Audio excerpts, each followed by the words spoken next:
Hi, everybody. We're going to continue with Chapter 7, Unrepaired. We are on page 84 towards the bottom.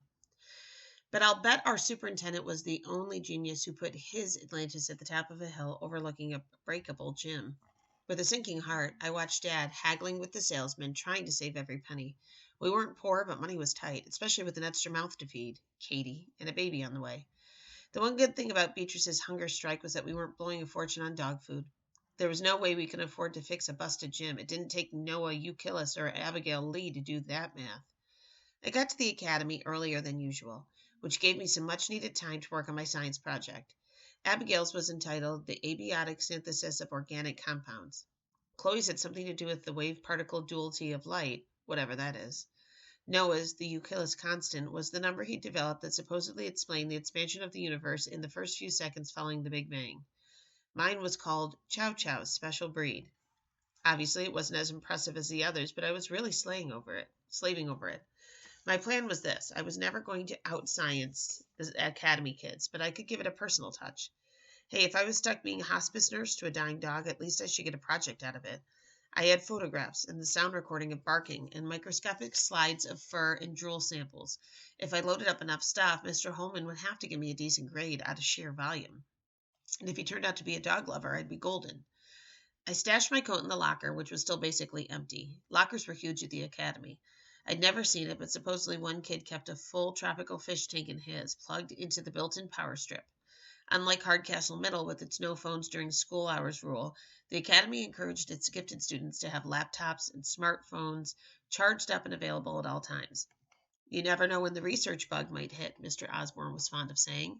It made me smile that Noah, apex of the IQ pyramid, now used his BlackBerry purely for watching YouTube. The robotics lab was deserted when I got there. Hey, Tin Man, I said, greeting him in a low voice, bestowing a very gentle high five on one of his lifting forks. Call me crazy, but it sort of pleased me that the robot had a name thanks to me, just like it pleased me that I was now Tin Man's first string driver for the robotics meet.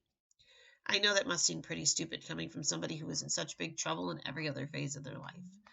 Standing there next to Tin Man, I happened to glance over to the teacher's cluttered desk.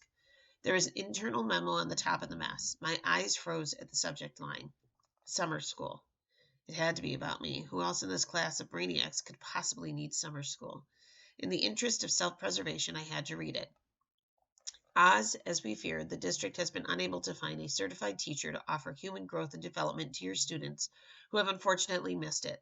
Summer school appears to be their only option. The kids affected are Chloe Garfunkel, Abigail Lee, Noah Euclid.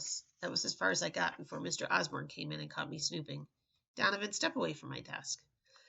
I was too blown away to worry about whether or not he was mad. Summer school, I exclaimed, for those guys?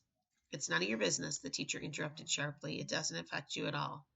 But why would the smartest kids in town need summer school? I persisted, bewildered. What's human growth and development? It's a health course required by the state, he explained wearily. You took it last year in 7th grade. Light dawned. And you were so busy teaching them genius stuff that you missed it. I mulled it over. That's on you, not them. He looked like I slapped him. I know. Would have bet money that I had absolutely nothing in common with my gifted classmates, but here they were just like me, getting jerked around because the school district had messed up. I was on the hook for the damage caused by Schultz's defective statue. They were on the hook for a required course nobody remembered they needed. And the cost was going to be one summer. So teach it to them, I concluded. Those guys, it won't take 10 minutes before they know it better than you. He shook his head gravely. The teacher has to be state certified, or it has to come from hands-on experience. Hands-on experience, I replied, startled. They want that? Isn't it all about, physiology, he interjected, adolescence, body changes. The seed of an idea began to germinate in my mind. What else? I prompted. Reproduction? Katie folded her arms on top of her big belly. You are out of your mind, she told me. I always knew you were crazy, but this is proof positive. Don't be like that, I wheedled. It won't cost you anything except for a few trips to the school. Why should you care? You're pregnant anyway. It won't cost me anything, she echoed. How about my privacy, my dignity, my self-respect, my right to bring a baby into this world without turning it into a science fair project? It isn't even for me, I argued. These kids really need your help. They're in a jam. She was adamant. Well, if they're so gifted, let them find their own way out of the jam. You have to do this for me, I said stubbornly. No way, Donnie, not in a million years. I'm not crawling into a petri dish for you or for anybody. I sighed. Well, okay. I feel sorry for Brad, though. She was wary. What does Brad have to do with this? There he is, far away from home, serving his country. It's going to break his heart when he finds out his beloved dog isn't getting the care and attention she deserves. I pointed to Beatrice, who was making another liquid deposit on the rug. She shrieked so loud that it brought Mom running up the stairs. What's wrong? Nothing, Mom, I called, but fire up the carpet steamer, will you? We're going to need it in a few minutes. Katie was beside herself. Just what are you saying?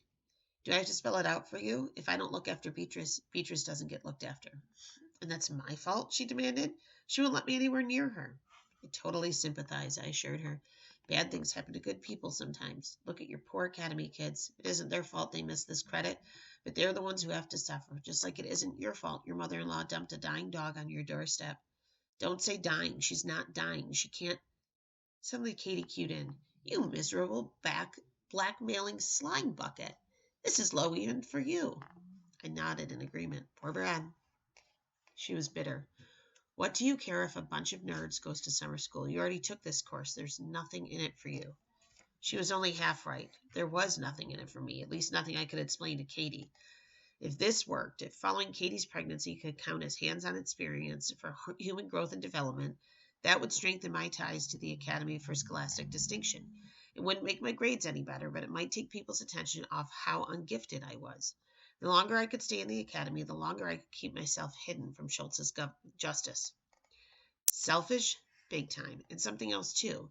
It was absolutely what James Donovan would have done. Maybe Ancestry.com wasn't such a waste of money after all. The Hardcastle gym may be my Titanic, but we were survivors, James and I. Aloud, I said, I'm doing it because a nice person helps his friends. She rolled her eyes, but I knew I had her. And we're going to stop there.